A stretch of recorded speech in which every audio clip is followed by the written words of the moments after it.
رہے سلامت سنی دعوت اسلام میرے خواجہ رہے سلامت لے کر چلو مومنوں کے دل ملانا بھی نبی کی نعت ہے۔ بید مت کھولو کسی کا تم کسی کے سامنے، بید مت کھولو کسی کا تم کسی کے سامنے، عیب مومن کے چھپانا بھی نبی کی نعت ہے۔ مولاي صل وسلم دائما ابدا۔ نعرہ تکبیر، نعرہ رسالت، نعرہ رسالت۔ علماء اہل سنت، علماء اہل سنت، تحریک سنی دعوت اسلامی، نعرہ تکبیر، نعرہ رسالت۔ تشریف رکھیے۔ صلی اللہ علی محمد صلی اللہ علیہ وسلم۔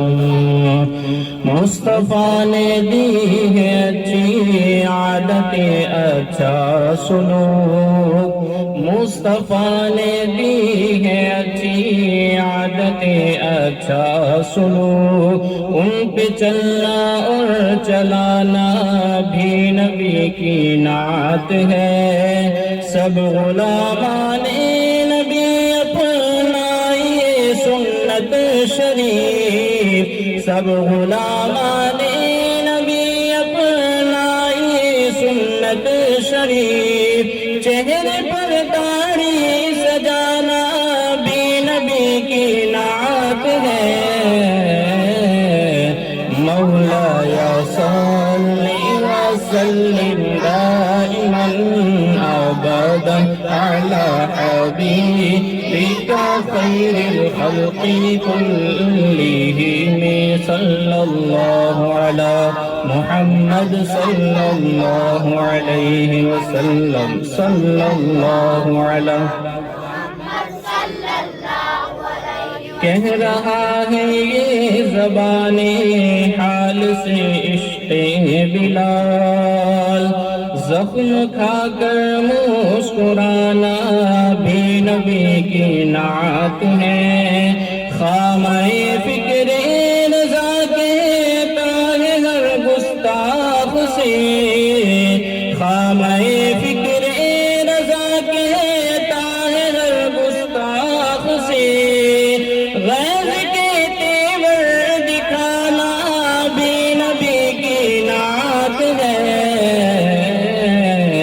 مولاي صل وسلم دائما ابدا على حبيبك خير الخلق كلهم، مولاي صل وسلم دائما ابدا على حبيبك خير الخلق كلهم، يا ربي بالمصطفى بلغ مقاصدنا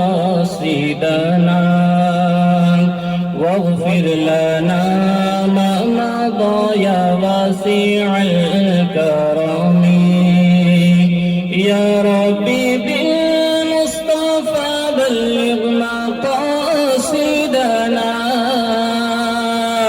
يا ربي بالمصطفى بلغ مقاصدنا واغفر لنا ما مضى يا واسع الكرم، مولاي صل وسلم دائما ابدا على حبيبك خير الخلق كلهم۔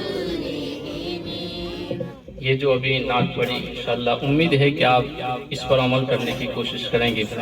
اگر ہم مائک پر آ کر کے نعت نہیں پڑھ سکتے تو یہ عمل کر کے ہم نبی کی نعت پڑھ سکتے ہیں۔ انشاءاللہ امید کرتے ہیں کہ آپ ضرور پڑھیں گے، اس طریقے سے عمل کریں گے انشاءاللہ۔ اللہ رب العزت ہمیں عمل کرنے کی توفیق عطا فرمائے۔ یہ ایک بہترین خطاب ہم سماعت کرتے ہیں۔ گزارش ہے کہ ہمارا توجہ ہو کر کے بیان کو سنیے، انشاءاللہ بڑی مؤثر اور بہترین گفتگو ہوگی۔ استاد گرامی مولانا ظہیر حسین مصباح صاحب قبلہ کی ہم دعوت دیتے ہیں حضرت کو کہ اپنے واعظانہ اور ناصحانہ کلمات کے ذریعہ ہم سامعین کے وادی و قلوب و اذہان کو منور و مجلہ فرمائیں۔ آئیے حضرت کے خطاب سے پہلے ہم ایک زوردار نعرہ لگا کر کے اپنی زبانوں کو نعرہ تکبیر و رسالت سے پاک کر لیتے ہیں۔ نعرہ تکبیر، نعرہ رسالت، نعرہ رسالت۔ علماء اہل سنت، تحریک سنی دعوت اسلامی، تحریک سنی دعوت اسلامی، مسلک اعلی حضرت، نعرہ تکبیر، نعرہ رسالت۔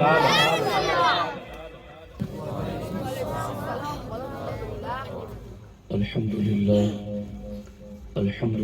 الذي جعل نبينا شاهدا ومبشرا ونذيرا وداعيا إلى الله بإذنه وسراجا منيرا، والصلاة والسلام على النبي حبيبه المصطفى الذي أرسله بالحق والهدى، وعلى آله وأصحابه أولي الصدق والصفاء، أما بعد، فأعوذ بالله من الشيطان الرجيم، بسم الله الرحمن الرحيم، وما كان الله ليضيع إيمانكم، صدق الله العلي العظيم، وصدق رسوله النبي الكريم۔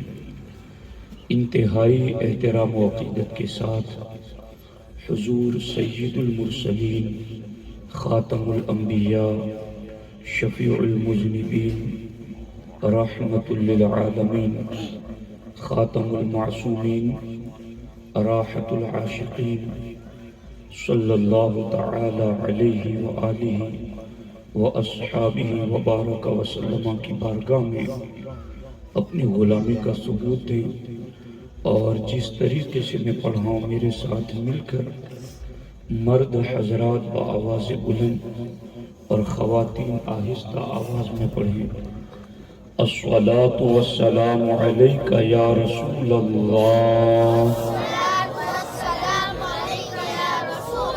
الصلاة والسلام علیک یا حبیب اللہ، الصلاة والسلام علیک یا نبی اللہ، وعلى آلك وأصحابك يا نور الله، صلی اللہ تعالی علیہ وسلم۔ دوستان محترم، عالمی تحریک سنی دعوت اسلامی کے زیر اہتمام ہر سوموار کو ہفتہ واری سنی اجتماع منعقد ہوتا ہے۔ ہمارے ساتھیوں کے مشورے سے آج یہ سنی اجتماع توکل سوسائٹی میں ہمارے سینٹر کے باہر مرد و خواتین سب تک دین کا پیغام پہنچانے کے لیے منعقد کیا گیا، اور بالخصوص آج کی محفل میں ہمارے فیضان نوری ینگ سرکل کے نوجوانوں نے نظر النیاز کا اہتمام کیا، اور ہمارے مدرسہ برکات خواجہ کے طلباء نے بہترین انداز میں نعتیں، درود و سلام، کلمے اور قرآن کی تلاوت سنائی۔ اللہ رب العزت کی بارگاہ میں دعا ہے رب ذوالجلال سب کو اپنی بارگاہ کرم سے دنیا اور آخرت میں بہتر بدلہ عطا فرمائے۔ دوستان محترم، مدرسہ برکات خواجہ توکل سوسائٹی میں جو چل رہا ہے، آج مولانا مبارک صاحب نے صرف چند بچوں کو پیش کیا ہے۔ انشاءاللہ یہ جو اجتماع آج ہو رہا ہے، انشاءاللہ ہر مہینے اسی جگہ ہوگا۔ اور انشاءاللہ الرحمن ہر مہینے الگ الگ بچے ہمارے نعت میں، قرات میں، منقبت میں اور درود و سلام میں حصہ لیں گے۔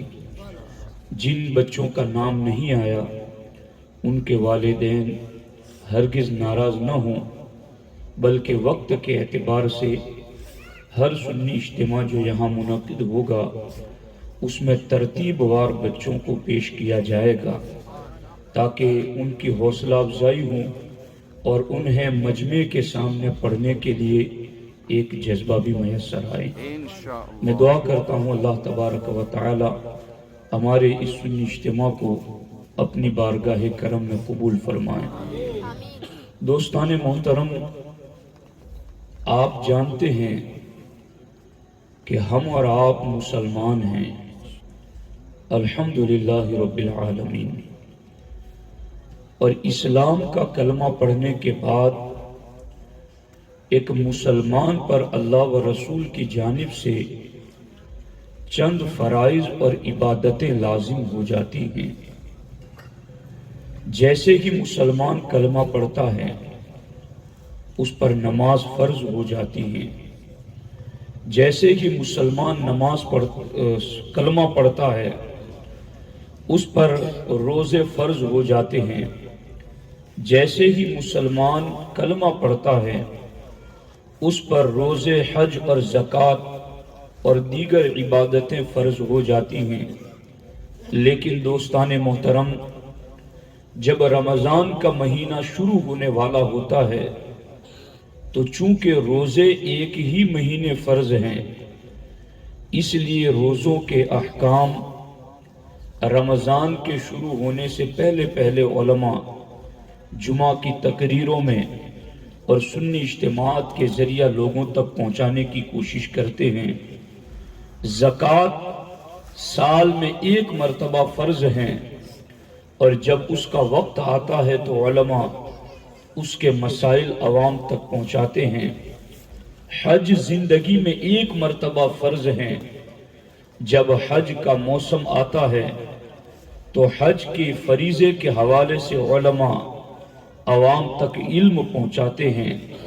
لیکن یاد رکھیں، جہاں حج فرض ہیں تو ہر سال فرض نہیں ہیں، ہر ایک پر فرض نہیں ہیں، بلکہ حج صرف زندگی میں ایک مرتبہ فرض ہیں، وہ بھی ہر ایک پر نہیں۔ قرآن کہتا ہے من استطاع الیہ سبیلا، جس کے پاس طاقت ہو حج ادا کرنے کی اس پر زندگی میں ایک مرتبہ فرض ہیں۔ جو حرم تک جانے آنے کا خرچ رکھتا ہو اور اتنے جانے آنے کے وقت تک جن کے حقوق ادا کرنا اس پر لازم ہیں اتنا دے کر کے انہیں جائیں، اتنی اگر اس کے پاس کیپیسٹی ہو تو اس بندے مومن کے اوپر زندگی میں ایک مرتبہ حج فرض ہیں۔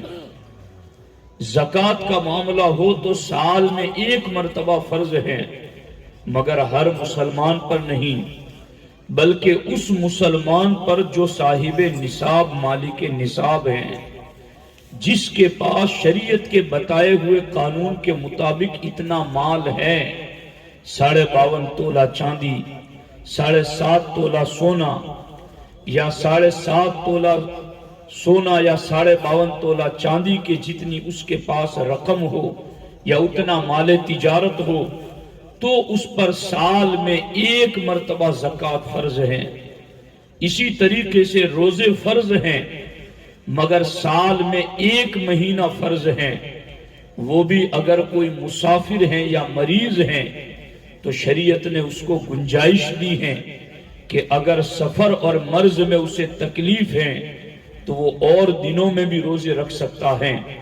لیکن یاد رکھیں، حج فرض ہے زندگی میں ایک مرتبہ، زکوٰۃ فرض ہے سال میں ایک مرتبہ، روزے فرض ہیں سال میں ایک مہینہ، حج فرض ہے استطاعت کی شرط کے ساتھ، زکوٰۃ فرض ہے مالک نصاب ہونے کی شرط کے ساتھ، رمضان کے روزے فرض ہیں مسافر اور مریض کی رخصت کے ساتھ، مگر نماز ایسا فریضہ نہیں ہے کہ اس کو صرف زندگی میں ایک بار سمجھانے کی ضرورت پڑے۔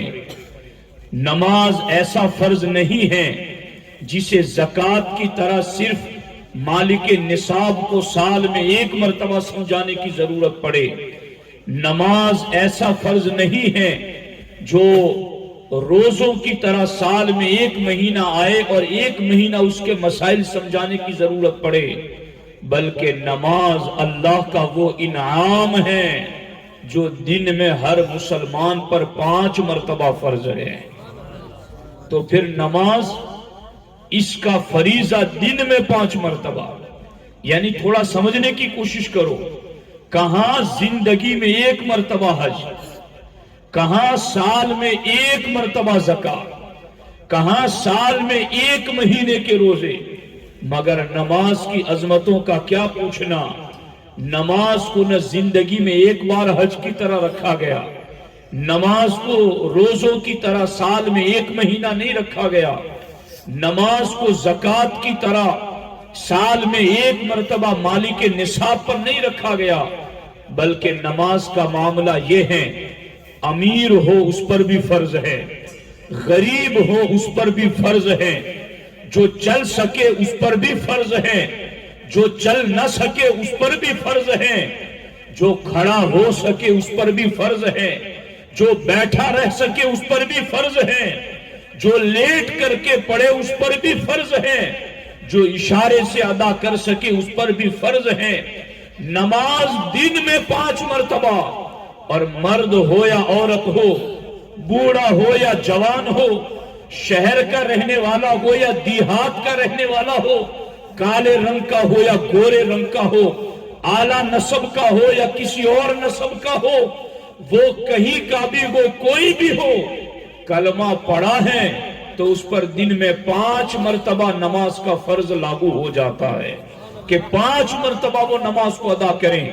اور میں نے تو یہاں تک پڑھا، آپ جس طریقے سے جہاز میں، ہوائی جہاز میں بیٹھتے ہیں، جس طریقے سے آپ ملک کی سرحدوں پر جاتے ہیں، تو آپ کو ہوائی جہاز پر جب آپ بیٹھتے ہیں تو اس میں آپ کو جس ملک کا وہ ہوائی جہاز ہوگا، جس ملک کا وہ اسٹیمر جہاز ہوگا، اس کے اوپر اس ملک کا نشان لگا ہوگا، اس ملک کا نام لگا ہوگا، اور اس ملک کے جھنڈے کا کلر لگا ہوا ہوگا، اس کلر کا جھنڈا لگا ہوا ہوگا، اور وہ جھنڈا اور اس ملک کا نشان اس ہوائی جہاز کی علامت ہوتا ہے کہ یہ ہوائی جہاز کس ملک کا ہے، اس ہوائی جہاز کا مالک کون سا ملک ہے۔ تو جس طریقے سے فلائٹ ہو، ہوائی جہاز ہو، تو کس ملک کا ہے اس کی کچھ علامتیں ہوتی ہیں۔ ہمارے نبی فرماتے ہیں کون سا بندہ خدا کا بندہ ہے، کون سا بندہ نبیوں کے امام کا امتی ہے، اس کی علامت کیا ہے، اس کی پہچان کیا ہے، اس کی نشانی کیا ہے۔ ہمارے نبی علیہ السلام فرماتے ہیں لِكُلِّ شَيْءٍ لَهُ عَلَامَةٌ وَعَلَامَةُ الْإِيمَانِ الصَّلَاةُ۔ سرکار فرماتے ہیں ہر چیز کی ایک علامت ہوتی ہے، اور خدا کا بندہ کون ہے اس کی علامت نماز ہے، مومن کون ہے اس کی علامت نماز ہے، مسلمان کون ہے اس کی علامت نماز ہے۔ مومن نماز پڑھتا ہے تو پتہ چلتا ہے یہ بتوں کا پجاری نہیں، یہ رب کی عبادت کرنے والا ہے، یہ کسی غیر اللہ کو پوجنے والا نہیں، بلکہ یہ وحدہ لا شریک کی عبادت کرنے والا ہے۔ تو نماز کو ایمان کی علامت بتایا گیا، نماز کو اسلام کی علامت بتایا گیا، نماز کو دین کی علامت بتایا گیا۔ اب جس جہاز پر ملک کا نشان نہ لگا ہو، کون جانے کہ یہ اس کا مالک کون ہے، تو پھر وہ علامت جو مسلمان کو ایمان کی وجہ سے دی گئی، اگر وہ مومن اس علامت کو چھوڑ دے، اس اپنی پہچان کو چھوڑ دے، تو پھر وہ مسلمان اپنے آپ کو یہ کیوں کہتا پھرتا ہے کہ میں ذلیل ہو رہا ہوں، میں رسوا ہو رہا ہوں، میرے گھر میں تنگ دستی ہے، میں تو بالکل بے برکتی کا شکار ہو چکا ہوں، پتہ نہیں کسی نے کیا کرا دیا، میں بہت پریشان حال رہتا ہوں، بچوں کی وجہ سے، بیوی کی وجہ سے، خاندان کی وجہ سے، پڑوسیوں کی وجہ سے، قسم قسم کے حوالے وہ اپنی زبان سے اس طرح سے شکوہ شکایت کے لفظ بولتا ہوا نظر آتا ہے۔ ایسے تمام مسلمانوں کو پیغام ہے، اس بات کی علامت لگا لو کہ تم کس کے بندے ہو۔ رب فرماتا ہے من کان للہ کان اللہ لہو، جو اللہ کا ہو گیا اللہ اس کا ہو گیا۔ آپ غور فرمائیں، اب نماز کی لذتیں کیا ہیں، نماز کی چاشنی کیا ہے، نماز میں کتنا نور ملتا ہے۔ توجہ سے اس چیز کو سننا، ہمارے آقا حضور سید المرسلین صلی اللہ علیہ وسلم معراج میں تشریف لے گئے، اور رجب شریف کی 27ویں شب ہمارے علماء فرماتے یہی وہ رات ہے جس رات میں ہمارے نبی خدا کے دیدار کے لیے تشریف لے گئے۔ یہ رات آنے والی ہے، بلکہ میں یہ بتا دوں آپ کو کہ یہ سوموار اس اجتماع میں ہم یہاں بیٹھے ہیں، آئندہ کے سوموار کے سنی اجتماع کو شب معراج کہا جائے گا۔ وہ 27ویں شب ہوگی رجب المرجب کی، اور انشاءاللہ آئندہ ہمارا سنی اجتماع چاند پیر مسجد کے باہر اسی طریقے سے شب معراج النبی کے طور پر منایا جائے گا۔ آپ غور فرمائیں، ہمارے نبی علیہ السلام جب معراج پر تشریف لے گئے، رب سے کلام کیا، رب کا دیدار بھی کیا۔ ہمارے نبی اپنی امت پر اتنے مہربان ہیں، اللہ قرآن میں کہتا ہے وَبِالْمُؤْمِنِينَ رَؤُوفُ الرَّحِيمُ، میرا محبوب تو ایمان والوں کے لیے رؤوف بھی ہے رحیم بھی ہے، کمال مہربان، ایسے مہربان کہ کسی جگہ اپنی امت کو نہیں بھولے۔ اس نبی کی تو شان یہ ہے، پیدا ہوئے تو لب مبارک ہل رہے تھے، کان لگا کر سنا تو رب حبلی امتی کی صدائیں تھی۔ جب قبر انور میں لٹایا گیا تو لبہائے مبارک حرکت کر رہے تھے، کان لگا کر سنا تو آواز آ رہی تھی رب حبلی امتی۔ یہ نبی امت کو کسی مقام پر نہیں بھولیں، یہاں تک کہ سرکار نے جب رب کا دیدار کیا تو رب کا دیدار کرتے کرتے بھی امت کو یاد رکھا، اور رب کی بارگاہ میں کہا میرے مولا تو نے مجھے تو معراج عطا کر دی، میری امت کو بھی معراج عطا فرما دیں، میری امت کو بھی معراج کا نور عطا کر دیں۔ اللہ رب العزت نے فرمایا میرے محبوب یہ تو ممکن نہیں کہ جس مقام اور مرتبے پر آپ پہنچے اور آپ کی معراج ہوئی، اس مقام پر تو کوئی نبی بھی نہ پہنچ سکا، کوئی رسول بھی نہ پہنچ سکا، لیکن میرے حبیب آپ نے اپنی امت کے لیے معراج کا نور مانگا ہے، تو میرے محبوب ہم نے تمہاری کوئی مرضی ٹالی نہیں کہ تم نے مانگا ہو اور ہم نے نہ دیا ہو۔ محبوب ہمارا تو پہلے ہی اعلان ہے وَلَسَوْفَ يُعْطِيكَ رَبُّكَ فَتَرْضَى، محبوب ہم تمہیں اتنا دیں گے کہ تم راضی ہو جاؤ گے۔ اے محبوب آپ نے مانگا تو اب میرے پاس سے نمازوں کا تحفہ لے جاؤ۔ الصلاۃ معراج المومنین، نماز کا تحفہ لے جاؤ۔ محبوب تم نے لامقام آ کر معراج حاصل کی، تمہارا غلام اور امتی نماز پڑھے گا، ہم اسے سجدے میں معراج عطا کر دیں گے، وہ سر جھکائے گا، ہم اسے وہاں معراج عطا کر دیں گے۔ وہ کیسے معراج ہوگی؟ سجدے میں۔ وہاں تو معراج رب کے جلووں کا دیدار تھا، وہاں تو معراج کو رب قرآن میں یوں کہتا ہے ما زاغ البصر وما طغى، ہمارے محبوب نے ہمیں دیکھا تو نہ آنکھیں بند ہوئی نہ جھپکی، بلکہ دیکھا تو دیکھتے ہی رہ گیا۔ ہمارے محبوب نے ہمیں دیکھا تو محبوب کی معراج تو رب کو دیکھنا تھا۔ یہاں نماز میں امت کو معراج کا تحفہ ملا ہے، تو یہاں امتی نماز میں رب کو کیسے دیکھے گا؟ ہمارے نبی علیہ السلام نے فرمایا ان تعبد اللہ کأنک تراہ فإن لم تکن تراہ فإنہ یراک. اے میرے امتیوں، تم اپنے رب کی عبادت یوں کرو کہ گویا تم اپنے رب کو دیکھ رہے ہو. فإن لم تکن تراہ، اور اگر دل میں نہیں ہوتی فإنہ یراک، تو نماز میں یہ تصور جماؤ کہ تمہارا رب تمہیں دیکھ رہا ہے. اب معراج دیکھنے ہی کا تو نام ہے رب کو، یا اس تصور کا کہ رب تمہیں دیکھ رہا ہے. تو معراج کا تحفہ نماز مومن کو اسی لیے دیا گیا تاکہ مومن مسجد میں آئے، مومن نماز ادا کریں، اور نماز کی ادائیگی کے ذریعہ اسے رب کے جلووں کا قرب مل جائے. اور چونکہ ادھر معراج ہمارے آقا کو ہوئی تو رب کا دیدار ہوا.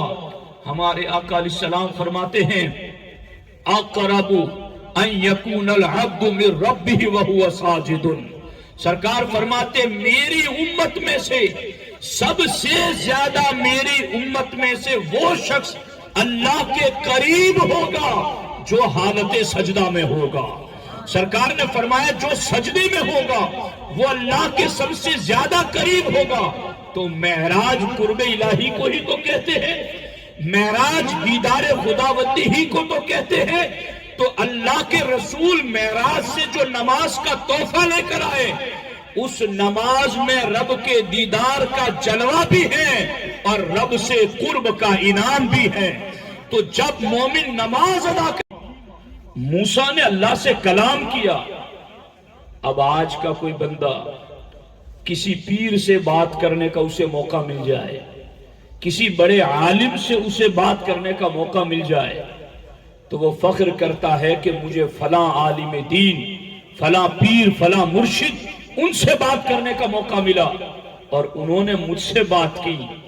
ان کا اندازہ کون لگا سکتا ہے؟ جنہوں نے رب سے بات کی، رب سے کلام کیا. یعنی محسوس کرو اس چیز کو، رب سے کلام کیا. اور جب اللہ سے کلام کیا تو موسیٰ علیہ السلام نے کہا میرے اللہ، تیرے کلام میں اتنی لذت ہے تو تیرے دیدار میں کتنی لذت ہوگی، تیرے جلووں کو دیکھنے میں کتنی لذت ہوگی. میرے اللہ ربی ارینی انظر الیک. بات کرتے کرتے دیدار کا سوال کر لیا، دیدار کا مطالبہ کر لیا. اے اللہ میں تجھے دیکھنا چاہتا ہوں. اللہ تعالیٰ نے فرمایا لن ترانی، موسیٰ تم مجھے نہیں دیکھ سکتے. موسیٰ علیہ السلام نے بار بار دعا کی. اللہ تعالیٰ نے فرمایا فانظر الی الجبل فإن استقر مکانہ فسوف ترانی. انظر الی الجبل، اے موسیٰ اس طور پہاڑ کی طرف دیکھو.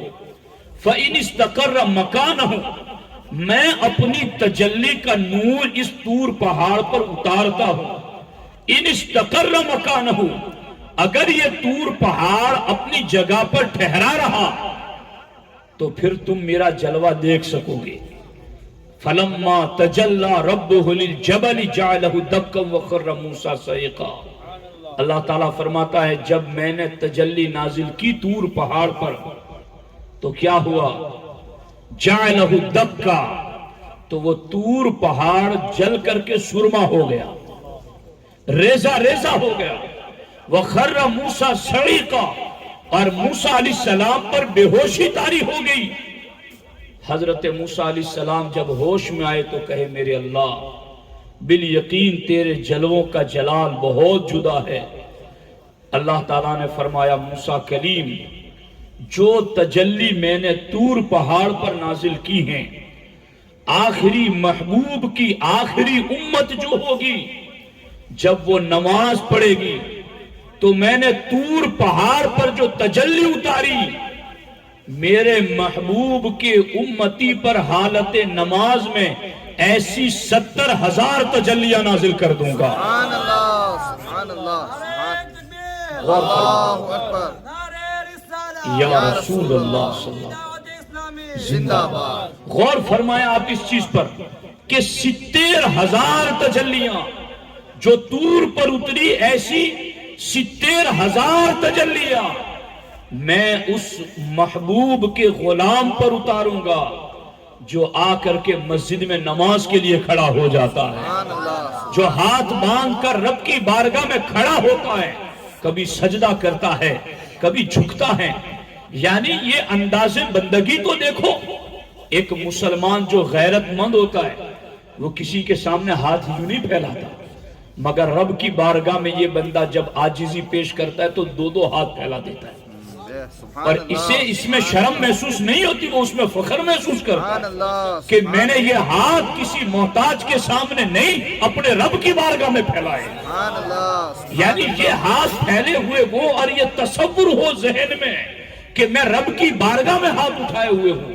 اور ہمارے آقا علیہ السلام نے تو یہاں تک فرمایا کہ جب مومن نماز میں کھڑا ہوتا ہے قائما بین یدی الرحمن، اس وقت وہ کہیں اور نہیں رحمان کے جلووں کے سامنے کھڑا ہوتا ہے. سبحان اللہ اسی کو تو معراج کہتے ہیں. سبحان اللہ یہی تو معراج کا حصہ ہے کہ رب کی بارگاہ میں حاضری، رب کے جلووں کا دیدار.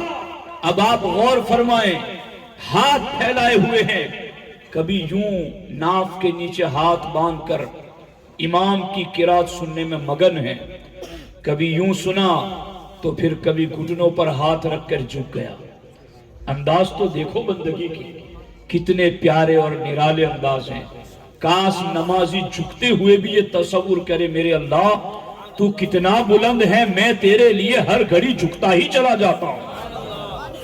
کھڑا رہا باادب پہلے، اور کھڑے رہنے کے بعد پھر جب قرآن سن چکا، پڑھ چکا، اب جھک گیا. سبحان ربی العظیم، سبحان ربی العظیم. پاک ہے میرا رب جو عظمتوں والا ہے، شانوں والا ہے. جھک کر کے رب کی عظمتیں بیان کر رہا ہے. جب وہ رکوع سے کھڑا ہوا، سمع اللہ لمن حمدہ، کیا ترجمہ اس کا؟ اللہ نے سن لیا اس بندے کو جس نے اس کی حمد بیان کی. سبحان اللہ سبحان اللہ یہ ہم اپنی زبان سے بول کے بتا رہے ہیں. بے شک سمع اللہ، لمن اللہ نے سن لیا. کسے اور کیا سنا؟ لمن حمیدہ، اس بندے کو سنا جس نے اس کی حمد بیان کی. سبحان اللہ سبحان جب امام یہ کہتا ہے تو پیچھے مسلمان کہتا ہے ربنا ولک الحمد. سبحان اللہ میرے اللہ ساری تعریفیں تیری ہی تو ہے، بے شک بے ساری تعریفوں کا مالک تو ہی تو ہے. اب یہ حمد بیان کر رہا ہے، تعریفیں کر رہا ہے اپنے رب کی. پھر چلا گیا سجدے میں. اب تو اتنا جھکا کہ اس نے ناک رگڑنا شروع کر دیا، پیشانی رگڑنا شروع کر دیا، اپنے گھٹنے ٹیک دیے، اپنے ہاتھ زمین پر ٹیک دیے. یعنی ایک انسان چاہے کتنا کی کیوں نہ غریب اور تنگ دست ہو، مگر کسی کے سامنے اتنا جھکنے کا سوچ بھی نہیں سکتا. مگر یہاں مسجد میں آیا بندہ، گھٹنے ٹیک دیے. کوئی کہتا ہے نا فلاں نے فلاں کے سامنے گھٹنے ٹیک دیے. یہاں 5 وقت مومن رب کی بارگاہ میں گھٹنے ٹیک دیتا ہے، اپنے ہاتھ رکھ دیتا ہے، پیشانی رگڑتا ہے، ناک رگڑتا ہے. میرے اللہ میری ناک کیسی بھی ہو مگر میں تیری بارگاہ میں اپنی ناک کو خاک میں رکھ کر کے تیری بڑائی بیان کرتے ہوئے کہتا ہوں سبحان ربی الاعلی.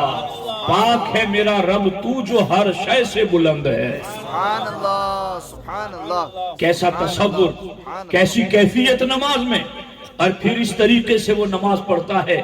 اور جب اخیر میں التحیات پڑھتا ہے، التحیات للہ والصلوات والطیبات. میرے اللہ میری بدنی عبادتیں، میری جانی عبادتیں، میری مالی عبادتیں، میری قولی عبادتیں، فعلی عبادتیں، سب کچھ تیرے لیے ہے. ان صلاتی ونسکی ومحیای ومماتی للہ رب العالمین. میرے اللہ میری نماز بھی تیرے لیے، میری قربانیاں بھی تیرے لیے، میرا جینا بھی تیرے لیے، میرا مرنا بھی تیرے لیے. جب مومن اس کیفیت میں نماز ادا کرتا ہے تو پھر کیا ہوتا ہے؟ اللہ اکبر. پھر اخیر میں وہ کہتا السلام علیکم. ادھر اور ادھر سلام کون کرتا ہے؟ سلام وہ کرتا ہے جو باہر سے آتا ہے. جو یہاں خود ہی بیٹھا ہو تو وہ سلام نہیں کرتا، جو باہر سے آتا ہے وہ سلام کرتا ہے. تو یہ نماز میں تھا، اب سلام کیوں کر رہا ہے؟ اس لیے کہ یہ اس جہان میں تھا ہی نہیں، یہ عالم روحانیت میں دریائے نور میں غوطہ زن تھا، اب یہ وہاں سے واپس آیا ہے تو سلام کر رہا ہے۔ سبحان اللہ سبحان اللہ سبحان وہ روحانیت کی ایک دنیا میں تھا، وہ کیفیت کی ایک دنیا میں تھا، وہ عالم لاہوت کے ایک جہان میں تھا، وہ سیر اللہ کی ایک منزل میں تھا، اور جب ان منزلوں سے واپس پلٹا تو اب کہتا ہے سلام ہو ادھر والوں کو، جتنے مسلمان ہیں، جتنے فرشتے ہیں، جتنے جن ہیں، ادھر والوں کو، جتنے جن اس صف میں کھڑے ہیں، جتنے مسلمان کھڑے ہیں، جتنے فرشتے کھڑے ہیں، تو یہ نماز شروع سے لے کر کے سلام تک ایک ایسا مجموعہ ہے عبادت کا جسے ہمارے نبی نے کہا میں نے لامقام جا کر معراج کی، تو 2 رکعت میں کھڑا ہوگا تو وہی تیری معراج ہے۔ اللہ اس کیفیت سے اگر مسلمان نماز ادا کرتا ہے تو اس کو معراج کا نور ملتا ہے۔ اب یہاں میں ایک چیز یہ بھی سمجھانا چاہتا ہوں، سنیوں، ہم پوری زندگی اس چیز کے دعوے دار رہے ہیں اور رہیں گے، اور اس میں اگرچہ کچھ کمی کوتاہی ہیں، مگر اس کمی کوتاہی کو دور کرنا ہے۔ ہم اتنی بات ضرور جانتے ہیں کہ جو جس سے پیار کرتا ہے اس کی آنکھوں کو ٹھنڈک پہنچاتا ہے، جو جس سے پیار کرتا ہے اس کے تحفے کی قدر کرتا ہے۔ ہمارے نبی معراج سے نماز کا تحفہ لے کر کے آئے ہیں۔ اب اس امت سے پوچھو کہ اس تحفے کی قدر کیا کر رہے ہیں۔ نماز، ہمارے آقا فرماتے وَقُرَّةُ عَيْنِ فِي الصَّلَاةِ، میرا امتی کہیں بھی سجدہ کرے گا گنبد خضرا میں میری آنکھوں کو ٹھنڈک پہنچ جائے گی۔ ہم غوث پاک کے غلام، ہم غریب نواز کے غلام، ہم ولیوں کے ماننے والے۔ غریب نواز وہ ہیں جنہوں نے 40 سال تک عشاء کے وضو سے فجر کی نماز ادا کی ہے۔ غریب نواز وہ ہیں جو رات میں 1 قرآن ختم کرتے اور دن کو 1 قرآن ختم کرتے۔ غوث العظم دستگیر وہ ولی ہیں جنہوں نے 15 سال ایسے گزارے ہیں کہ روزانہ عشاء کی نماز کے بعد 1 پاؤں پر کھڑے ہو جاتے کھوٹی پکڑ کے اور قرآن الحمد سے شروع کرتے، فجر ہونے سے پہلے پہلے قرآن مکمل کر دیتے تھے۔ 15 سال ایسے راتیں گزاری، اور غوث پاک نے بھی 40 سال تک عشاء کے وضو سے فجر کی نماز ادا کی گئے۔ دوستو، ہمیں کچھ تو ان کے نام کا لحاظ ہونا چاہیے کہ ہم ان کے نام لیوا، ان کے سلسلے میں مرید، ان کے غلام، ان کے ہاتھوں بیعت کے ذریعہ بک چکے ہیں، تو پھر کیوں نہیں ایسا ہوتا کہ ہم ان کے نقش قدم پر چلیں، ان کے حکم کو مانیں اور نمازوں کی ادائیگی کریں۔ میں آپ کو بتاؤں نماز چھوڑنے کا وبال کیا ہے۔ اللہ اکبر، اللہ اکبر، اللہ اکبر۔ ابلیس نے 1 مرتبہ حضرت آدم کو سجدہ کرنے سے انکار کیا، اللہ کو نہیں۔ اللہ کو سجدہ کرنے کی جو بات تھی تو اس نے بڑے سجدے کیے، مگر 1 مرتبہ حضرت آدم علیہ السلام کو سجدہ کرنے سے اس نے انکار کیا، تو اللہ تبارک و تعالی نے اس کو مردود ٹھہرا دیا، جنت سے نکال دیا۔ اگر آدم علیہ السلام کو سجدہ نہ کرے تو اس کا حشر یہ ہے تو جو کلمہ پڑھ کر کے اللہ کو سجدہ کرنا بھول جائے، اللہ کو سجدہ کے لیے نہ جھکے۔ اسی لیے حکایتوں میں ایک حکایت میں نے یہ بھی پڑھی کہ ایک مسلمان سفر میں جا رہا تھا، شیطان اس کے ساتھ لگ گیا اور شیطان نے اس کی 1 نماز چھوڑوا دی، دوسری، تیسری، چوتھی، 2 دن تک شیطان اس کے ساتھ رہا اور دونوں دن وہ نماز چھوڑتا رہا۔ جب اس نے 2 دن نماز چھوڑی تو اب شیطان اس کا ساتھ چھوڑ کے بھاگنے لگا، تو کہا کہ کیوں جا رہے ہو؟ کہا میں نے 1 مرتبہ آدم کو سجدہ نہیں کیا تھا تو مجھ پر عذاب آ گیا، تو 2 دن سے سجدے چھوڑ رہا ہے، میں تیرے ساتھ کیسے رہوں؟ پھر سے میں عذاب میں گرفتار نہ ہو جاؤں کہ تجھ پر عذاب نازل ہو اور میں بھی اس میں گرفتار ہو جاؤں۔ حضرت عیسیٰ علیہ السلام ایک سمندر کے قریب سے گزرے، آپ نے دیکھا کہ وہاں سمندر کی مچھلیاں ایک حضرت عیسیٰ علیہ السلام نے اللہ کی بارگاہ میں دعا کی، میرے اللہ یہ سمندر کی مچھلیوں کو کیا ہو گیا ہے؟ کیا قحط سالی آ گئی ہے کہ یہ مچھلیاں ایک دوسرے کو کھا رہی ہیں؟ تو حضرت عیسیٰ علیہ السلام سے اللہ نے فرمایا، میرے عیسیٰ یہاں سمندر میں قحط سالی تو نہیں آئی، مگر یہاں سے ایک بے نمازی گزرا تھا جس کو پانی لگی تھی، چلو میں پانی بھر کر کے منہ میں لیا، پانی کھا رہا تھا تو اس نے کلی کر دی۔ اس بے نمازی کی کلی کی نحوست کی وجہ سے سمندر کی مچھلیوں میں بھی عذاب آ گیا ہے۔ آپ غور فرمائیں، یہ مطلب ایک بے نمازی اگر سمندر کے کنارے وہ کلی کر رہا ہے تو اتنی نحوستیں وہاں اتر رہی ہے۔ گھروں میں بے نمازی ہوں گے تو گھروں کا کیا حال ہوگا؟ پھر مسلمان کہتے رزق میں برکت نہیں ہوتی۔ قرآن کہتا ہے وَمَن يَعْشُ عَن ذِكْرِ الرَّحْمَنِ وَمَنْ أَعْرَضَ، اللہ رب العزت قرآن مجید میں ارشاد فرماتا ہے وَمَنْ أَعْرَضَ عَن ذِكْرِ، کہ جس نے ہمارے ذکر سے منہ موڑا اور ہمارے ذکر کو چھوڑ دیا، اللہ رب العزت فرماتا ہے ہم اس کی زندگی تنگ کر دیں گے۔ فَإِنَّ لَهُ مَعِيشَةً ضَنْكَ وَمَنْ أَعْرَضَ عَنْ ذِكْرِي، کہ جس نے نماز کو چھوڑ دیا فَإِنَّ لَهُ مَعِيشَةً ضَنْكَ، ہم اس کی روزی تنگ کر دیں گے، ہم اس کا گزارا تنگ کر دیں گے۔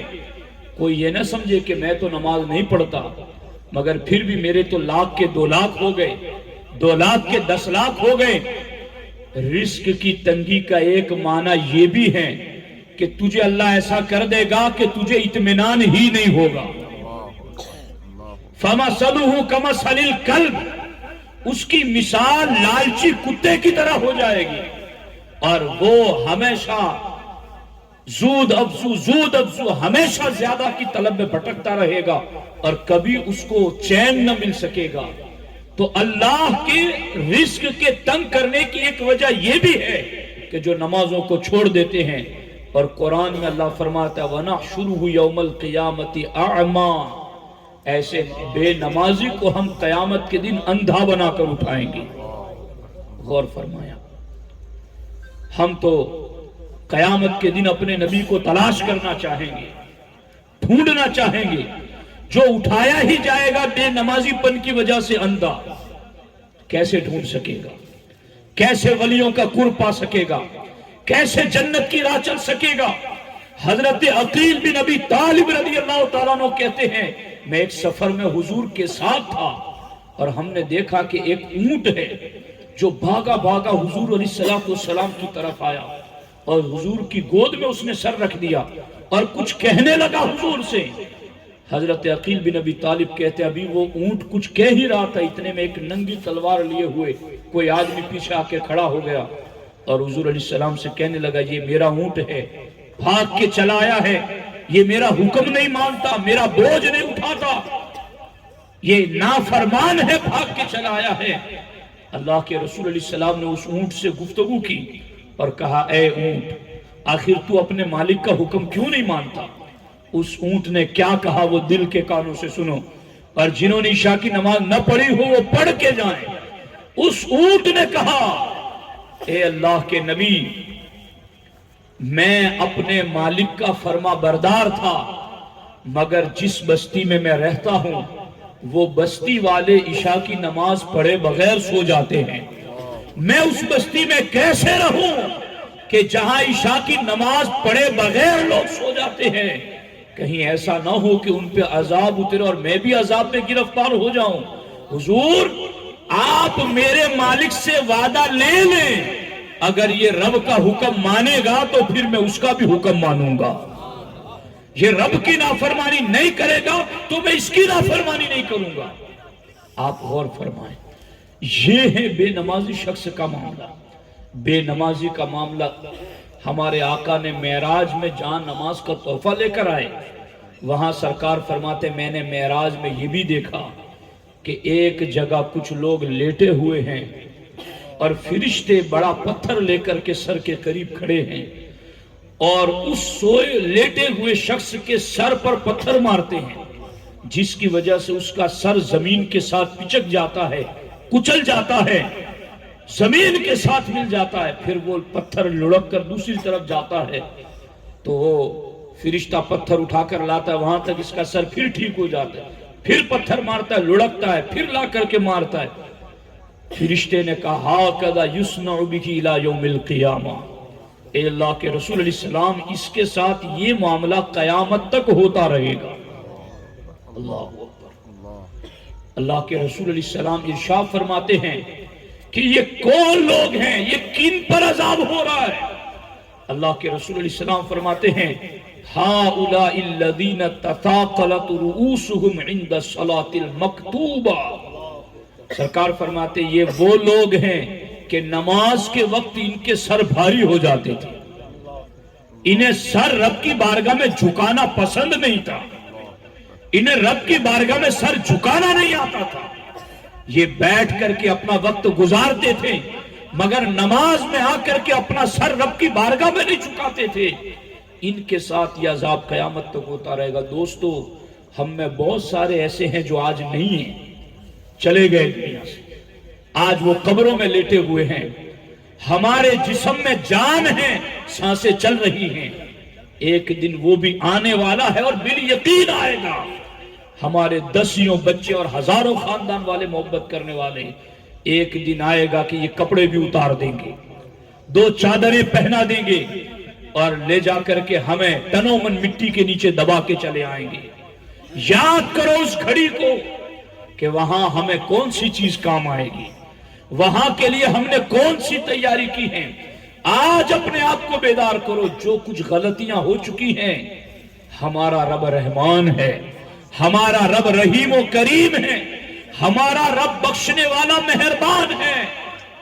دنیا میں جرم کرنے والے جرم کر کے کورٹ میں جاتے ہیں، انہیں پھٹکار لگتی ہیں، انہیں مارا جاتا ہے، مگر یہ رحمان رب کی وہ بارگاہ ہے، مجرم آ کر کے دو آنسو بہاتا ہے، رب اسے معاف فرما دیتا ہے۔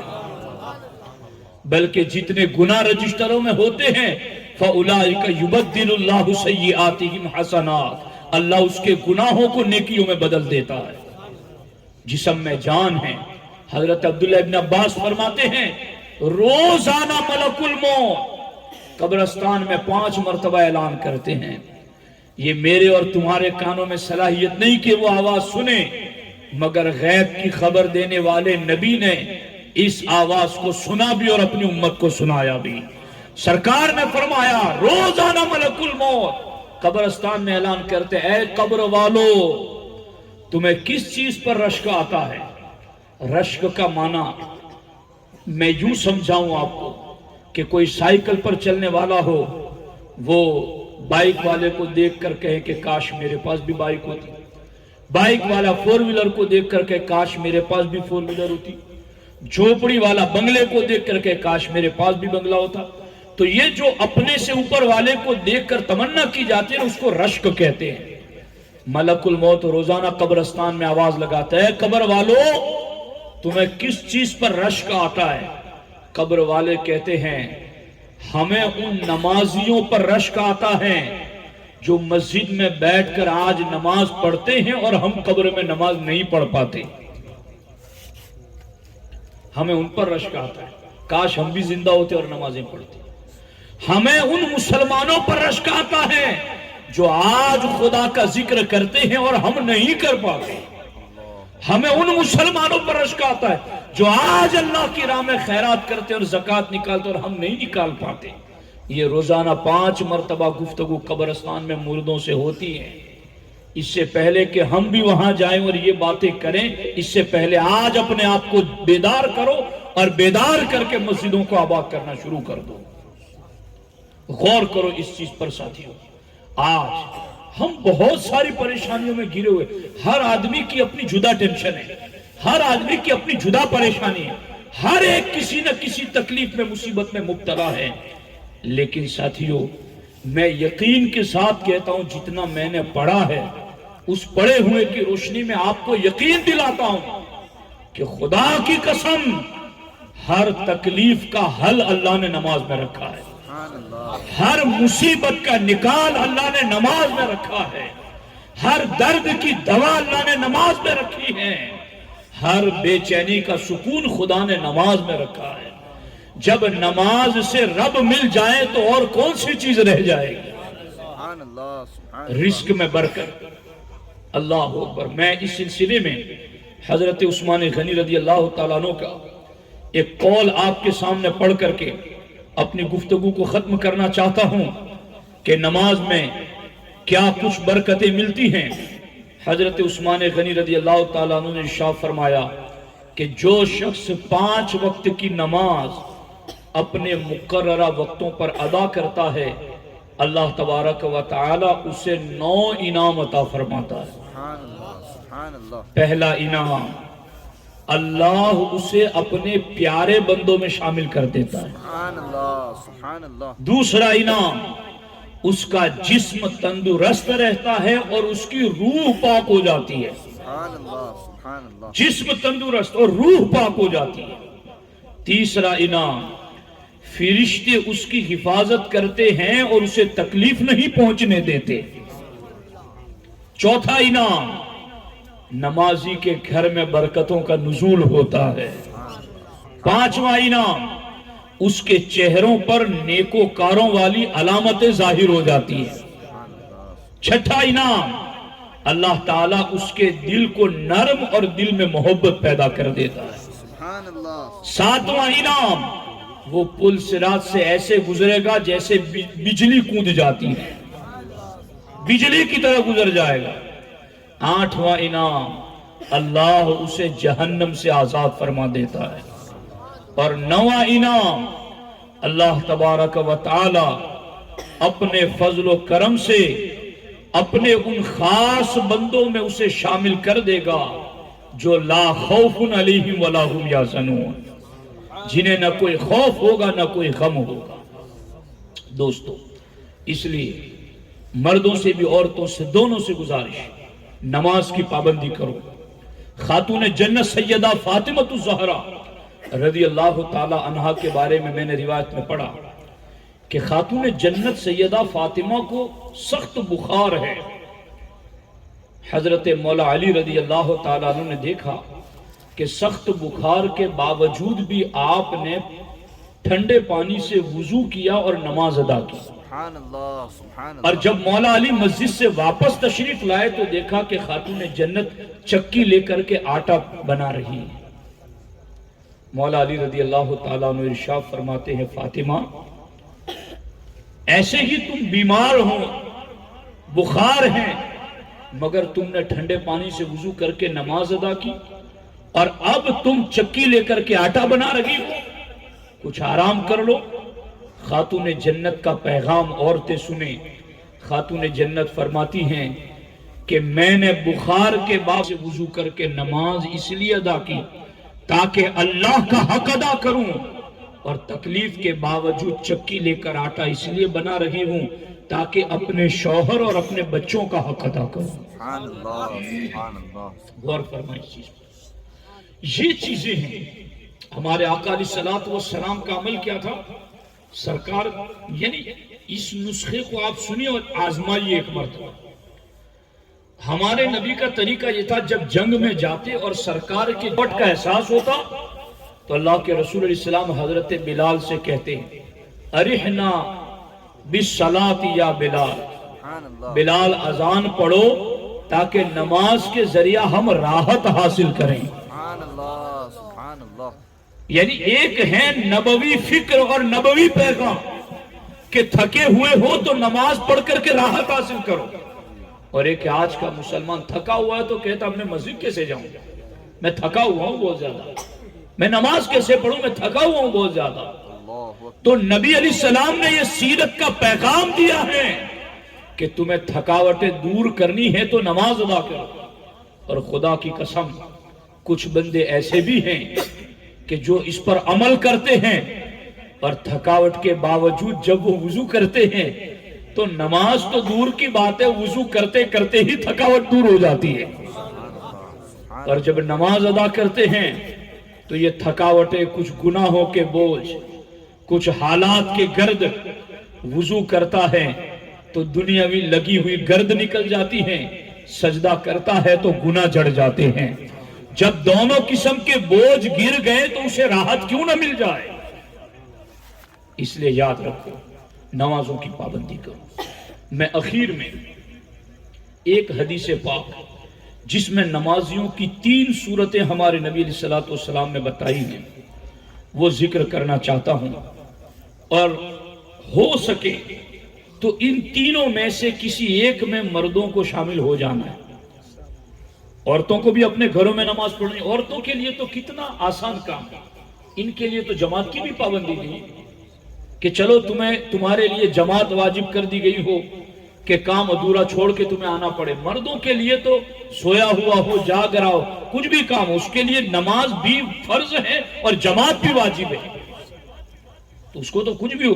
اب عورتیں یہ ہیلا حوالہ کرے کہ برتن صاف کرنے، کپڑے دھونے، بچوں کا معاملہ ہے، تو تمہارے لیے تو پورا وقت ہی وقت ہے۔ یعنی مثال کے طور پر یہ سمجھو کہ ظہر کا وقت اگر 1 بجے شروع ہوتا ہے تو 4:30 بجے تک ان کے لیے وقت ہے۔ مرد کے لیے کیا ہے؟ مرد کے لیے مسجد میں جو ٹائم ہے 1:45 بجے کا، تو اب اس کو وہ گاڑی پہ گیا ہو، دکان پہ گیا ہو، کہیں بھی گیا، اس کو جماعت پکڑنے کے لیے اس مسجد میں یا جہاں بھی ہو وہاں قریب کی سنی مسجد میں جانا ضروری ہے اس کے لیے۔ مگر عورت کے لیے کتنی آسانی کہ وہ پورے 2.5 گھنٹے، 3 گھنٹے، 4 گھنٹے کے وقت میں وہ جب بھی چاہے نماز ادا کر لے۔ یہ عورتوں کے لیے آسانی رکھی گئی نہیں رکھی گئی؟ چونکہ اللہ جانتا تھا کہ ان کی ذمہ داری گھر میں زیادہ ہوگی تو ان کو آرام دیا گیا، ان کو پوری نرمی دی گئی کہ پورے وقت میں تم جب چاہو تب ادا کرو۔ مگر خاص طور پر مردوں کے لیے دیکھو، ہمارے آقا علیہ السلام فرماتے جب قیامت قائم ہوگی تو اللہ تعالیٰ قبروں سے کچھ ایسے لوگوں کو اٹھائے گا کہ ان کے چہرے روشن ستاروں کی طرح چمک رہے ہوں گے، ستاروں کی طرح چمک رہے۔ فرشتے ان سے پوچھیں گے کہ تمہارے اعمال کیا تھے، یعنی کیا عمل کرتے تھے کہ تمہارے چہرے ستاروں کی طرح چمک رہے ہیں؟ تو وہ جواب دیں گے کہ جب ہم اذان سنتے تھے تو فوراً طہارت اور وضو کے لیے کھڑے ہو جاتے تھے اور اس کے علاوہ کسی دوسرے کام میں دھیان نہیں دیتے تھے۔ اذان سننے کے بعد ہمارا پورا دھیان صرف نماز کے لیے ہو جاتا تھا۔ فرشتے کہیں گے اسی لیے تمہارے چہرے ستاروں کی طرح چمک رہے ہیں۔ ہمارے آقا فرماتے ہیں ایک قوم کو اللہ قیامت کے دن قبروں سے ایسے اٹھائے گا کہ ان کے چہرے 14ویں رات کے چاند کی طرح چمک رہے ہوں گے۔ فرشتے ان سے پوچھیں گے کہ تمہارے اعمال کیا تھے؟ وہ کہیں گے کہ مسجد میں اذان ہونے سے پہلے ہی ہم وضو کر کے تیار رہتے تھے کہ چلو اذان ہونے والی ہے پہلے سے وضو کر لیں۔ اور تیسرے کچھ ایسے بھی اٹھائے جائیں گے کہ ان کے چہرے ستاروں اور چاند کی طرح نہیں سورج کی طرح چمک رہے ہوں گے۔ فرشتے ان سے پوچھیں گے کہ تمہارا عمل کیا تھا؟ وہ جواب دیں گے کہ ہم اذان مسجد میں ہی سنا کرتے تھے، یعنی وضو بھی پہلے کر لیتے تھے اور پہنچ بھی اذان سے پہلے مسجد جاتے تھے اور مسجد جا کر باطہارت اذان سنتے تھے۔ تو دوستو قیامت کے دن نور چاہیے یا نہیں چاہیے؟ تو یہ نماز ہے جو قبروں سے اٹھتے ہی چہروں کو ستاروں کی طرح، سورج کی طرح، چاند کی طرح منور کر دے گی۔ ساری بے برکتیاں، بربادیاں، تباہیاں بے نمازی پن کی وجہ سے ہیں۔ یہ اللہ کا فرض دن میں 5 مرتبہ ہم پر لازم ہے، اس کو ضائع نہ کرو۔ اگر کہیں بھول سے آنکھ لگ جائے، اٹھ نہ سکو، الارم رکھ کے سو، مگر الارم نہ بجا یا بجا اور آپ کو پتہ نہ چلا، اگر ایسی کوئی صورت آ جائے تو اس میں شریعت کی طرف سے معافی ملتی ہے، مگر اٹھنے کے بعد پھر فوراً نماز ادا کر لیں۔ اور جب جاگ رہے گو کوئی تکلیف نہ ہو تو پھر مسجد پہنچ کر سنی صحیح العقیدہ، صحیح القراء، صحیح الطہارت امام کے پیچھے اپنی نمازوں کی ادائیگی کی کوشش کرو۔ میں امید کرتا ہوں کہ آج کے اس سنی اجتماع سے مرد و خواتین سارے یہ پیغام لے کر اٹھیں گے کہ ہم نے گھروں میں، مسجدوں میں نمازوں کو ادا کرنا ہے۔ اللہ کریم کی بارگاہ میں دعا ہے رب ذوالجلال ہماری اس کوشش کو اپنی بارگاہ میں قبول فرمائے اور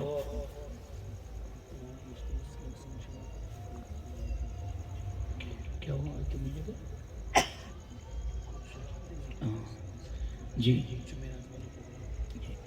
اور ایک دو اعلان ہیں. ہماری کوشش یہ تھی کہ آج ہی آپ لوگوں کو فرش کی جگہ کرسیوں پر بٹھا کر بیان سنایا جاتا، لیکن کرسیاں آ نہیں سکی. لیکن الحمدللہ ہم نے 100 کرسیاں بک کرا دی ہیں. انشاءاللہ 3-4 دن میں وہ کرسیاں آ جائے گی، اور آئندہ سے سنی دعوت اسلامی کا ہر ہفتہ واری اجتماع مسجد سے باہر ہی ہوگا. یہاں بھی چاند پیر مسجد میں بھی انشاءاللہ، محفوظ نگر میں مسجد عائشہ میں، امن پارک میں یا جموں سر کے جتنے بھی علاقوں میں اجتماع ہوگا. تو ہمارے ساتھیوں نے کہا کہ اب ہمیں پبلک کے لیے کچھ انتظام کرنا ہے، تو الحمدللہ ہمارے ساتھیوں نے یہ انتظام بھی کیا ہے. اور دوسری چیز یہ ہے کہ ابھی جمعرات کے دن حضرت سیدنا چاند پیر بابا رحمت اللہ تعالی علیہ کا عرس ہے، اور ہر سال سرکار چاند پیر رحمت اللہ علیہ کے مزار کے قریب اجتماع ہوتا ہے. تو اس سال بھی انشاءاللہ وہاں سنی اجتماع ہوگا، اور اس میں حافظ آصف صاحب اور مولانا جابر صاحب ان دونوں کا خطاب ہوگا. اور ہمارے ایک ساتھی پالیج سے عمران نوری نعت خواں وہ بھی تشریف لائیں گے، اور انشاءاللہ نعت رسول صلی اللہ علیہ وسلم سنائیں گے. چونکہ میں اس دن یہاں جموں سر میں نہیں ہوں، اس لیے یہ حضرات اجتماع وہاں سنبھالیں گے. میری آپ سے درخواست ہے کہ ایک اللہ کے ولی کے آستانے پر عرس کے دن خاص رحمتیں بڑھتی ہیں، تو وہاں حاضری دیں، اور ولیوں کا جو پیغام ہے وہ وہاں سنایا جائے گا. آپ اس میں ضرور شرکت فرمائیں. آپ تمام لوگ بڑی تعداد میں آئے، عورتیں بھی آئی، بچوں نے بھی حصہ لیا. تو میں آپ تمام کا مشکور ہوں، شکر گزار ہوں کہ آپ لوگوں نے اپنا وقت نکال کر اس اجتماع میں حاضری دی. انشاءاللہ الرحمن آئندہ سوموار کو ہفتہ واری سنی اجتماع حضرت چاند پیر مسجد کے باہر ہوگا، اور وہ 27ویں رجب شب معراج ہوگی. آئیں گے انشاءاللہ، ضرور پہنچنے کی کوشش کریں. وہاں بھی عورتوں کے لیے بیٹھنے کا انتظام ہے. میں یہاں کی عورتوں کا بھی شکر گزار ہوں کہ وہ حاضر آئیں، اپنا وقت دیا. میں درخواست کرتا ہوں عورتوں سے بھی کہ وہ آئندہ سوموار کو بھی چاند پیر مسجد کے باہر ہونے والے سنی اجتماع میں ضرور شرکت فرمائیں. یہ اجتماعات کے ذریعہ تھوڑا تھوڑا علم حاصل ہوگا تو ہماری زندگیوں میں چینجنگ اور تبدیلی پیدا ہوگی. اللہ تبارک و تعالی سنی دعوت اسلامی کو اپنی بارگاہ میں مقبول فرمائے، اور اللہ تبارک و تعالی اس پیغام کو اپنی بارگاہ میں قبول فرمائے. ساتھیوں نے کوشش کی، اللہ سب کی کوششوں کو قبول فرمائے. السلام علیکم ورحمۃ اللہ وبرکاتہ.